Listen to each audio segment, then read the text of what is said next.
இந்த மாதத்தின் இறுதி வரை சுக்கிரன் முழுமையாக உச்சத்தில் உள்ளார். அதனால் இந்த மாதம் முடிவதற்குள் வாழ்க்கையில் காணாத உச்சத்திற்கு பார்க்கப் போகிறார்கள்.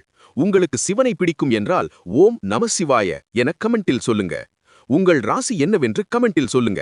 உங்கள் ராசிக்கு எப்படி இருக்கும் என தெரிந்து கொள்ள இந்த வீடியோவை கடைசி வரைக்கும் பாருங்க. மேஷ ராசிக்காரர்களே, மார்ச் மாத 10ஆம் தேதிக்கு மேல் புதிய வருமான வாய்ப்புகள் உருவாகும். வெளிநாடு செல்லும் கனவு நனவாகலாம். வியாபாரிகளுக்கு நல்ல லாபம் கிடைக்கும்.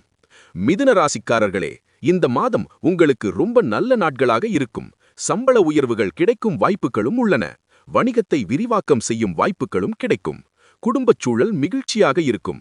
தனுசு ராசிக்காரர்களுக்கு மார்ச் மாதம் தொழிலில் வளர்ச்சியை காண்பீர்கள். தைரியமும் தன்னம்பிக்கையும் அதிகரிக்கும். கூட்டுத் தொழில் செய்பவர்களுக்கும் நல்ல லாபம் கிடைக்கும். இதனால் பல துறைகளில் நல்ல வெற்றி கிடைக்கும்.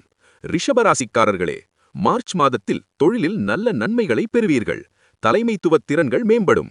பணியிடத்தில் புதிய பொறுப்புகள் ஒப்படைக்கப்படலாம். நிதி நிலைமை சிறப்பாக இருக்கும். இதுவரை சந்தித்து வந்த குடும்ப பிரச்சனைகள் முடிவுக்கு வரும். மாணவர்கள் தேர்வுகளில் நல்ல பலனை பெறுவார்கள். சிம்ம ராசிக்காரர்களே, தொழிலில் ஆரம்பத்தில் லாபத்தை பெறாவிட்டாலும் பின்னர் மேம்படும். காதல் உறவுகள் சாதகமாக இருக்கும். சுயநலமின்மை தம்பதிகளிடையே கருத்து வேறுபாடுகளை குறைக்கும். மறக்காம சேனலை சப்ஸ்கிரைப் பண்ணிக்கோங்க.